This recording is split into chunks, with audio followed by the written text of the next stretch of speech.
So, when did you get the tenement on wheels? Oh, that's an RV. Yeah. I borrowed it off a buddy of mine. He took my house, I took the RV. It's a good-looking vehicle, ain't it? Yeah, it's so nice parked in the driveway. Yeah, it sure does.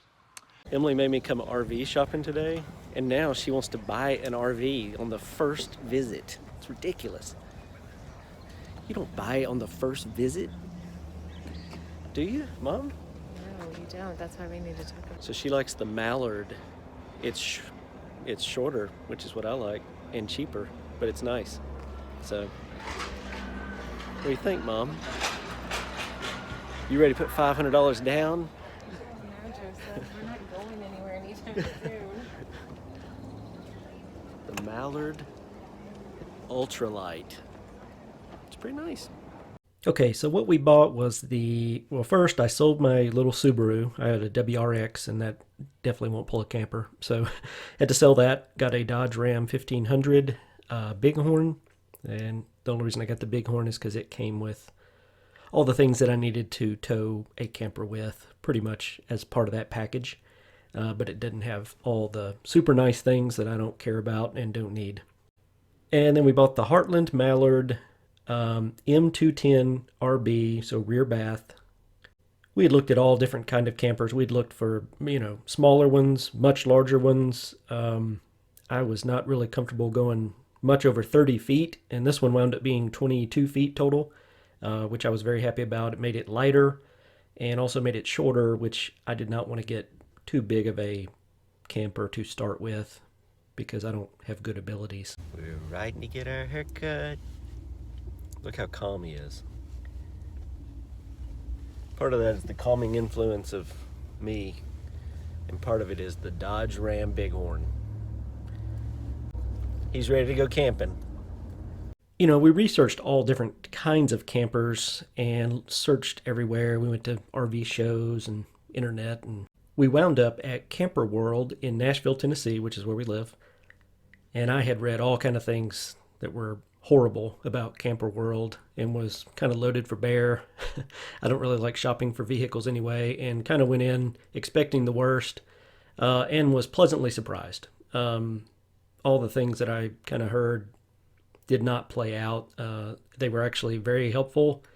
Warner was our salesman, and he was very helpful throughout the process, and there was not a lot of pressure on some of the things that dealerships normally pressure you on. So I've heard horrible things from the RV community about Camper World, and some of them may come true yet, but so far, I feel like they shot us pretty straight and gave us a good deal on the camper. Heading to Camper World. No Emily. She's at work. I'm going to pick up our camper. Pretty exciting day. Now, I watched videos last night on how to back up a trailer because I don't have a lot of experience backing up trailers. My dad was a truck driver, but I'm not. So, I'm going to go pick the trailer up, and I'm going to go take it to the storage place and hopefully not embarrass myself too much when I'm backing it in for the very first time. I may practice on the way. Bought the truck a while back at Franklin Dodge here in Nashville, and unlike Camper World, bad experience, horrible. I mean, just scam all the way. I wanted to buy a Ram truck, and I wanted to buy a factory, one of the certified pre-owned. I usually try to buy certified pre-owned just because they're not brand new, but they usually have a better than new warranty, and it comes with, 100,000 mile powertrain warranty, which when you're buying a new vehicle is not bad to have, and it's actually better than the warranty you get when you buy a new one. So you get a little better price than buying a new one, and you get a better warranty. And we expect to put a lot of miles on this traveling, so I think that's all important to have. Now, from beginning to end, the Franklin Dodge people were scammers. It was just, I don't know why people have to operate businesses like this. It's mind-numbing. I really like buying cars at CarMax because they are great to deal with. You just pay the price that is on the sticker. You just don't feel like you're being manipulated. They give you a good quote usually on your trade-in, and they don't try to pressure you into all kind of craziness. And they definitely don't play games with the prices on any of that. That is not the case with Franklin Dodge. They are an old school car dealership, and I just felt dirty coming out of there. Every single person I dealt with the entire time, I felt like they were trying to screw me over. There's an RV back there. I've never pulled an RV before, so we'll see if I wreck it on my first drive. I've made it out of the parking lot without running into anything, so that's a positive. I got it backed in without wrecking it. No crashes on the way here. No crashes parking it. In pretty good shape. So picking up the RV trailer today, so it's a 21-foot trailer, 22 feet total, 22 feet, yeah, and double axle, and I'm pulling it with a Ram 1500 5.7 with not even the low. It's got the 321 gear ratio. It's not even ready to pull as much as it could, and it was fine. The trailer we wound up getting was lighter than some of them we were looking at.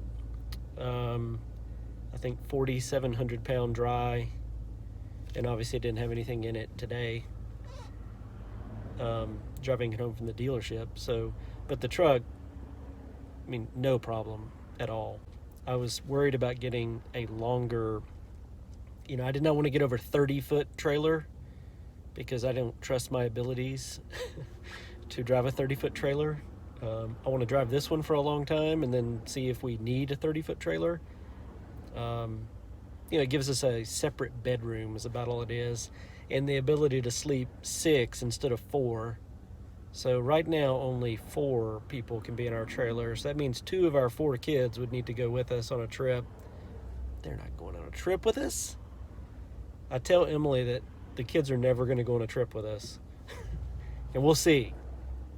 Now, for the camper layout that we chose, we obviously need a place to sleep, and we don't really need a nice place to sit. So for meals and all that kind of stuff, and we needed a nice bathroom. We did not need a lot of additional sleeping because we have 4 kids, but I do not expect that all 4 kids are going to be. They're grown, they're in college, and they have their own lives. So most of the time, Emily and I are going to be in this thing by ourselves. So I didn't want to get one that was too big. And so we went with a 22-foot one, which really doesn't, the bedroom, as you can see in this picture, is not really a separate room. It's just it's all one big room. And then the slide out it's kind of a sofa, and then it has a table that folds up where you can turn that into where you eat. And it just faces the kitchen. And then that turns into an extra bed so that if we have people with us, we can sleep 4 people, 3 to 4. And then it has a nice sized bathroom. We didn't need a bunch of extra bunks and all that kind of stuff. So we think, not a big camper. A 30-foot-ish camper would have given us a little more space and bigger areas and all that kind of stuff. But honestly, I don't think Emily and I need all that. So we wound up going with smaller, which actually works well because it's lighter. Shorter to deal with. We can take it more places. If we wind up staying with this camper for a long time, that's what we ultimately want. I did not want to get a trailer or a camper that was too big because it limits where you can go. You can't get larger trailers into places that we would want to go, like national parks. So the smaller your camper, actually, the better.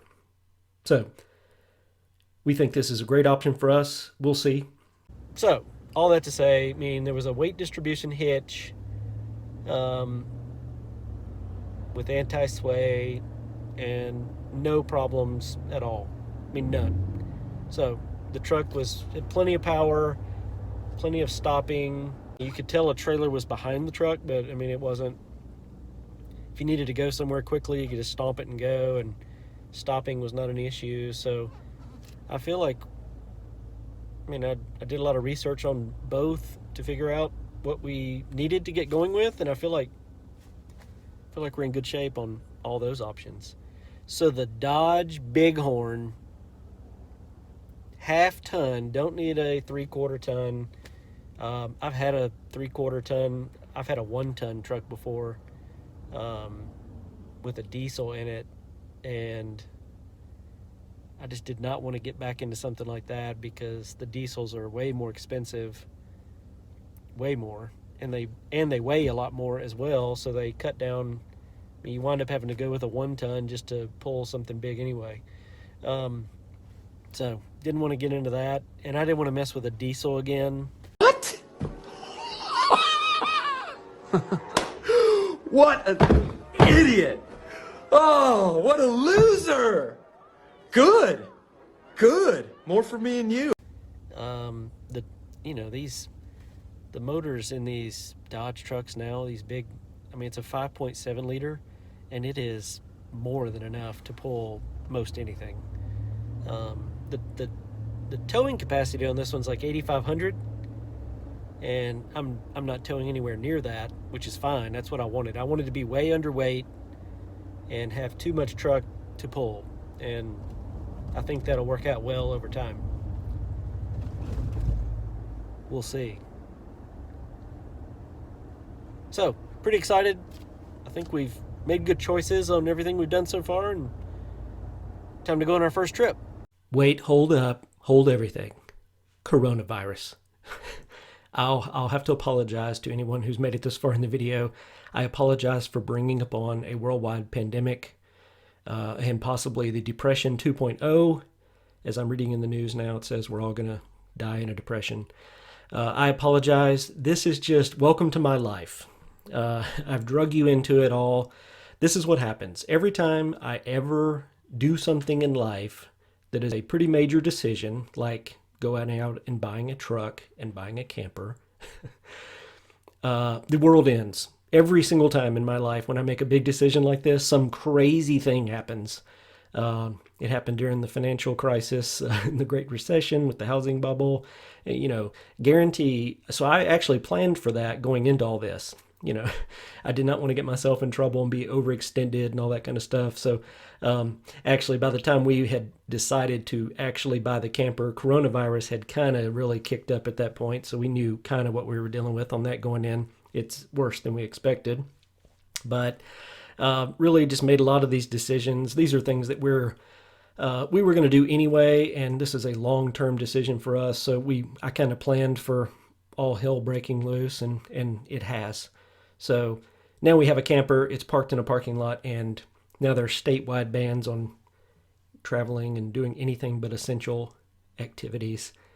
And camping is not an essential activity to some people.